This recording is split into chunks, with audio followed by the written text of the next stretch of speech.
around her. Hiss. Hiss. Hey guys, it's Twisty. D.Fresh. And we are joined with Baba here. We've been on hiatus there for a little bit. We've just been doing a little movie reviews. And we're back now talking about TV once again. It always will forever influence our lives. So, unless the power goes out. I know. Talking about our new show, Revolution. Now, this is a pilot show, first time premiered on NBC tonight. And we saw it and we liked it. I don't like many pilots. I've realized that pilots are almost the death of TV for me because they usually suck and they're very confusing. I don't understand what's going on. And I'm like, why did they even create this? They just created problems. They didn't give me anything to really go off of. Whereas this one, it created problems, but it showed potential that there may be solutions to these problems there. Well, it only created one major problem, and that's the whole focus of the show. Which was probably smarter than creating 90 million baby problems. Just create one giant big one. Mm-hmm. And it causes 900,000 small ones. So, starting off with some of the characters from this TV show, we're going to start off with Charlie. She's the main lead girl, played by Tracy Benedakos. I don't really know how to say her last name, but anyway. Sorry, Tracy. We don't know how to say your last name. Right. Baba mentions, I suppose we must start with Charlie. Yeah, very smart.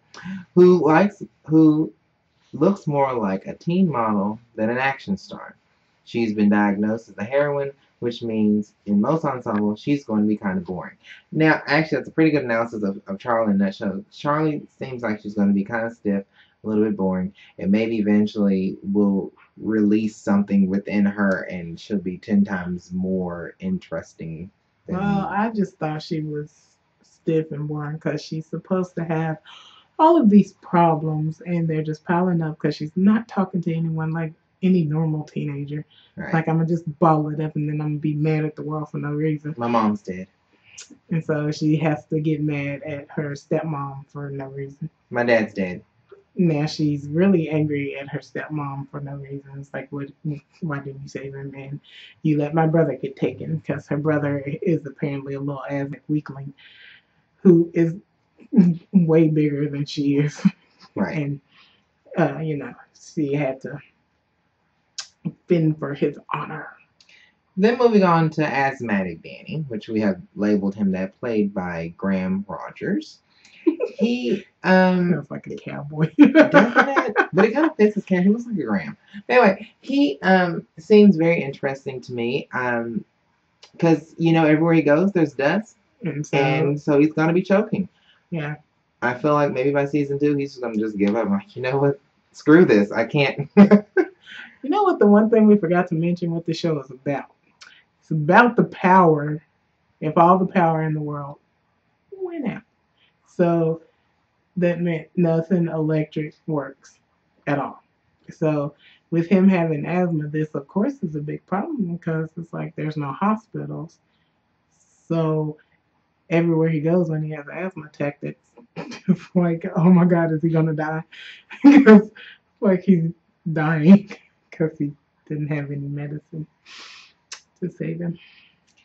We never realize how much electricity affects medication until you seriously watch the show and you're like, oh, that's right, we need technology. Oh, that's right, we can't think by ourselves. Oh my gosh, what is 2 + 2? Where's my calculator? So, well, the calculator would work. Right, so we're very sad by that. Then going on to an interesting, kind of the comic relief of the show, which is the Google guy Aaron, played by Zach Orth. He actually is... Sounds like a nerd. Yeah, it does. He's actually quite funny. He was worth $80 million, and then the electricity went away, and so who cares how rich you were?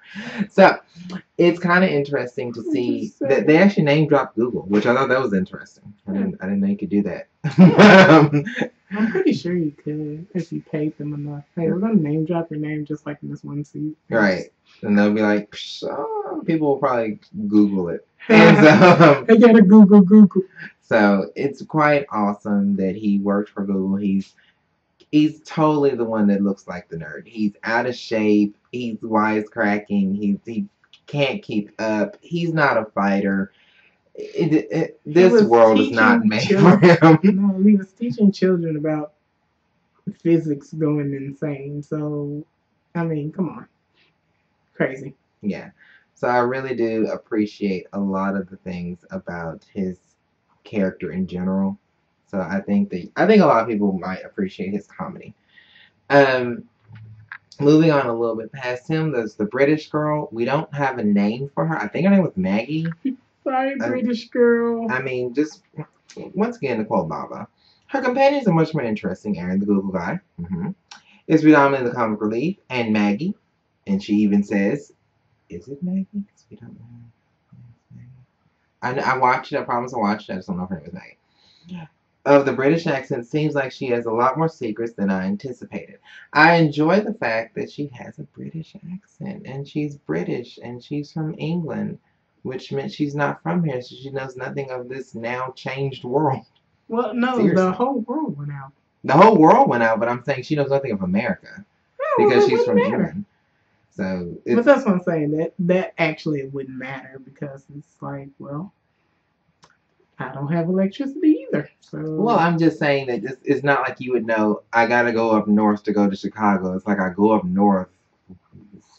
What does that mean? You would know the region is what I'm saying. So. Well, apparently she knew it. Right. I mean, but there were certain things she did know, which I appreciated because it's like you don't live here. You're not from here. So I'm glad that they made a few of those things about characters that usually annoy people because it's like, you wouldn't have known that, Miss Lady. You're not from her. You're not from her. So, then we got to talk about, of course, the uncle, played by Billy Burke. For those of you, shout out to Twilight if you recognize him from that. Twilight. There's not much really to say about him. We don't know much about him besides the fact that he's Charlie's uncle. He's Ben's brother. He's a drunk. He drinks lots of alcohol. He was military before the lights went out. And he's tough now. That's about all I can give you on him in that show. That's all we know. So, we know the actor. We just don't know nothing about the character. Except for those minor details I just gave you. Then there's the Archer guy, which I actually don't know what his name is right now. He hasn't actually been given a name, if I'm not mistaken. We know I thought his name was Nate or something like that. Nate, Jimmy, Bob. It might have been. It sounds like it would have been Nate. Maybe it was. But how do we know it's a real name, though? We can't guarantee it's a real name because that's what name he gave her, and then he betrayed her. That's true. Which was the funniest scene. How he are. Don't come at me. I got my bow and arrow. Y'all ever heard this thing? That was like an awesome thing. Sorry, but and he just backed out of him. Right. Yeah. It was just funny. Like I mean, come on. It's gun now, so it's kind of like, are you really gonna just jump at him? Because he's got a gun pointed at you. So I just thought it was a funny scene. It was a great scene to me. So that's pretty much. And the captain, my captain, Captain Tom Neville, played by the actor guy. I'm not even gonna try it. His last name is Espinito. So yeah, played by him. Esposito. He is very convincing. I like him kind of as the bad guy because he's almost like he's the bad guy because he has to be a bad guy kind of thing. And he's going to be good at being the bad guy. So it's kind of like, you know what? I have to do this or my family's going to get killed. So suck it up because I'm going to do it. So I kind of like his like no nonsense mentality of getting things done. So I appreciate that as the bad guy because you respect him as the bad guy. Like, oh, okay, you're a little dangerous because you got something to lose if you don't complete this. So I kind of like him as the bad guy. So I think so far this is doing pretty good. We also realized that the big bad, the one who's in control, is actually originally friends with Uncle Miles. So we got Uncle Miles and we got the big bad who is Bass or Bass, however they say his name. Sebastian Monroe. Right. So Bass would have been the Sebastian. So Monroe's the big bad, but they were all friends with him. So how did he get into power? We're not really for sure. So what does it mean? All right, this is the plot. We're not on the plot now. The whole plot of the thing is you were sitting at home one day, sat down in front of TV, getting ready to watch Revolution, and it went off. Not only did the TV go off, your lights went off. Your lights went off, your microwave went off, your stove went off, your car went off, your phone, your remote, your refrigerator, anything electronic or with batteries. Right, went completely. And which is retarded because planes crashed. Yeah, planes. Now that's when it got scary. Yeah, when the plane went down, I was like, okay, I'm a little scared of the show. But I mean, with the battery thing, I would assume the batteries would still work at least for a little bit because it's a pre-charged thing. It doesn't technically run off electricity. Well, but everything went out.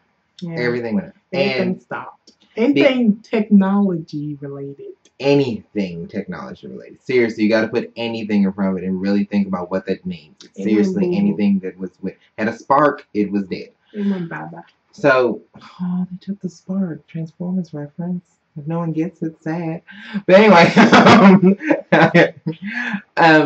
so it took away everything. And now 15 years later,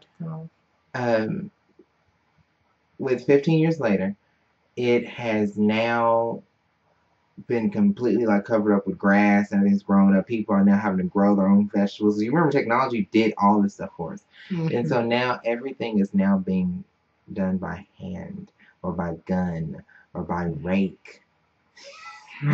So it's very interesting to see this world, this whole change. And there's a USB drive that the father had. Of course, he's killed. He doesn't last long in the show. And we don't know what he downloaded because he downloaded it right before electricity went out, and we don't know what it was. So and Aaron, once again, Google guy Aaron, has it, and he's the one keeping it safe, but we don't know what's in it. And we have no way of looking at it because we don't have technology to open the file. So we don't know what it was. Only the dad knew.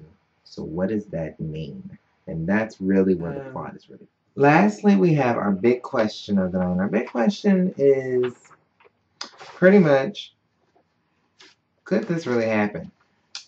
How would you feel if the lights went out? Is it probable? And how did it affect batteries that are technically pre-charged devices? So,